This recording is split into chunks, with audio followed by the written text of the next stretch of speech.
Hello உறவுகளே, வணக்கம். இன்றைக்கி ஸ்கூலுக்கு இப்போலாம் அடிக்கடி பாஸ்தா எடுத்துகிட்டு போகிறது இல்லைங்க என் பேரன். அங்கே ஏதோ அவனோட ஃப்ரெண்டு எப்போதும் என்ன பாஸ்தா அடிக்கடி எடுத்துகிட்டு வரேன்னு கேட்குறாங்கன்னு கொஞ்சம் இப்போ சுத்தமாகவே நிறுத்திட்டாங்கன்னு சொல்லலாம். நான் இந்த மைதாவில் இந்த ஒயிட் சாஸ்லாம் செஞ்சுக்கிட்டுலாம் இருக்க மாட்டேன்.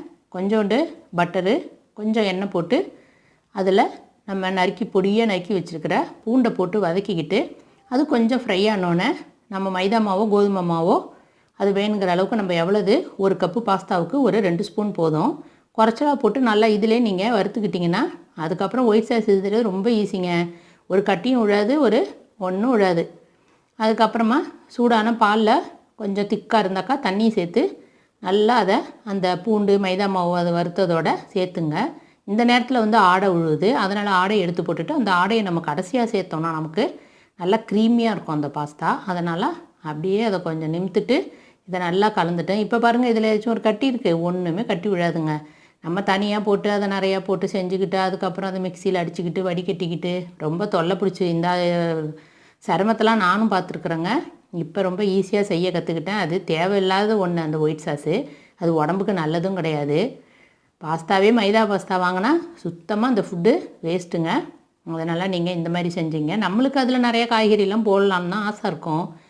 ஆனால் பிள்ளைங்க அதை சாப்பிடுவாங்களா? பாஸ்தாவில் என்னென்ன தேய்ச்சும் போட்டு கொடுங்க அப்படின்னு திட்டுறாங்க. அதனால் கொஞ்சோண்டு இந்த ஸ்ப்ரிங் ஆனியன் இருந்துச்சு, அதை மட்டும் நறுக்கி போட்டு இது போடலைன்னா இவர் தான் அவங்களுக்கு ரொம்ப பிடிச்சது. அதனால் இது ஒரு பிடி போட்டு எல்லாத்தையும் கலந்து பாஸ்தாவை ரெடி பண்ணிட்டேன். ஆனால் நம்ம விடுவோமா, இந்த பாஸ்தாவை நீங்கள் சும்மா சாப்பிடக்கூடாதுன்னு சொல்லிவிட்டு யோசித்து அவங்களுக்கு என்ன காய்கறி பிடிக்கும்னு பார்த்தா உள்ளே அவங்களுக்கு பிடிச்ச பேபிகார்ன் இருந்துச்சு. அந்த பாஸ்தாவை எடுத்து ஒரு ஹாட் பேக்கில் வச்சுட்டு அதே கடாயில் வெந்நீர் போட்டு பேபிக்கான பொடிசாக அரிஞ்சிக்கிட்டு அதுக்கப்புறம் உப்பு மஞ்சள்தூள் போட்டு கொஞ்சம் நேரம் கொதிக்க விட்டு எடுத்து அதில் உப்பு மஞ்சள்தூள் உங்களுக்கு வேண்டிய மசாலாலாம் என்ன வேணுமோ நீங்கள் சேர்த்துங்க. நான் இன்றைக்கி இதை கடாயில் வறுத்து தோசைக்கல்லில் வறுத்தெல்லாம் ரொம்ப அலுப்பாக இருந்தது, இதை அவனில் தள்ளி விட்டுடலாம்னு சொல்லிவிட்டு இந்த மாதிரி நான் ஒரு சிக்கன் கபாபு பொடியும் கொஞ்சம் கடைசியாக போட்டு எண்ணெயை ஊற்றி கலந்து இதில் அள்ளி வச்சு உள்ளே வச்சுட்டு நிம்மதியாக கொஞ்சம் நேரம் உட்காந்துட்டுங்க.